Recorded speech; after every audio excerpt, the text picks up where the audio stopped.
Magandang hapon, kumusta po? Narito po ulit ang update natin para sa lagay ng ating panahon ngayong hapon po ng August 27, 2023 na kung saan ngayong gabi po ay magsisimula na nakikilos si Bagyong Goring pa-northeastward, pataas po habang nasa silangan ngayon ng Aurora. Diyan po sa may San Ildefonso Peninsula, about 133 km east away. Napanatili pa rin po niya ang lakas ng hangin na umaabot po sa 185 km per hour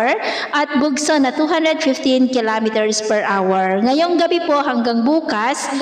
po, Lunes ng gabi ay babaybayin nito ang silangang baybayin ng Isabela at Cagayan at pagsapit ng Martes ay tutumbukin po nito ang mga isla ng extreme northern Luzon. Kaya maging handa po tayo maging dito sa Cagayan dahil pabalik na po pataas si Bagyong Goring. Samantala ang LPA naman na nasa labas ng ating area of responsibility ay posible na rin yan na maging bagyo anytime from now. At pagsapit po ng weekend ay posible ulit yan na maging malakas na bagyo. At sa lagay po ng ating panahon ngayong hapon dahil kay Bagyong Goring ay maulap na kalangitan na may mga pulupulong pag-ulan at posible ang malalakas na ulan sa ilang bahagi po ng Northern Luzon.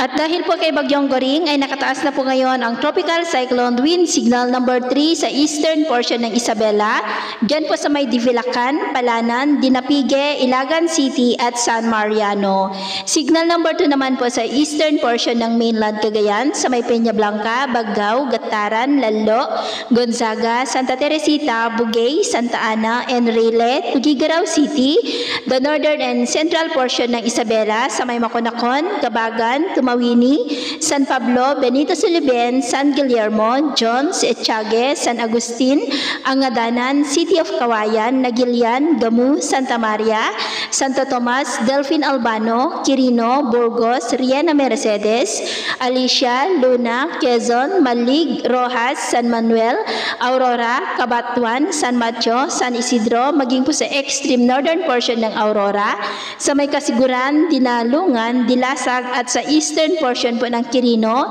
dyan po sa may Madela. Signal number 1 naman po sa may Batanes, nalalabing bahagi ng Cagayan, kasama na po ang Babuyan Islands, the rest of Aurora, the rest of Quirino, nalalabing bahagi ng Isabela, Apayao, Nueva Vizcaya, Ifugao, Mountain Province, Kalinga, Abra, eastern portion ng Ilocos Norte, sa may Pagudpod,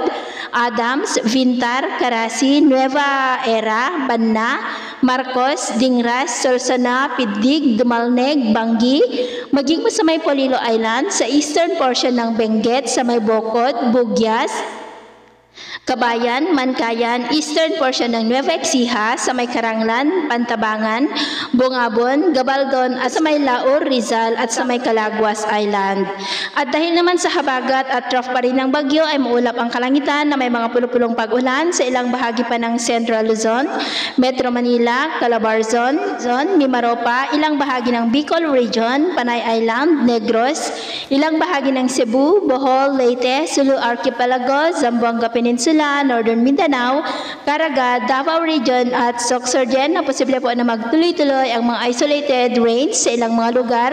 hanggang mamayang gabi kaya mag-ingat po tayo sa mga banta pa rin ng mga pagbaha at pagguho ng lupa.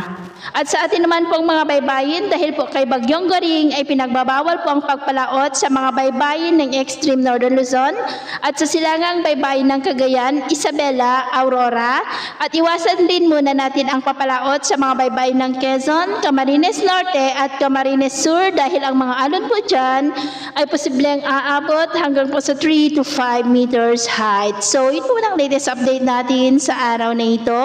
At ako po muli si James na nagsasabing sa kahit na pagsubok po na darating sa ating buhay, huwag na huwag po tayong mawawalan ng pag-asa. Thank you and God bless!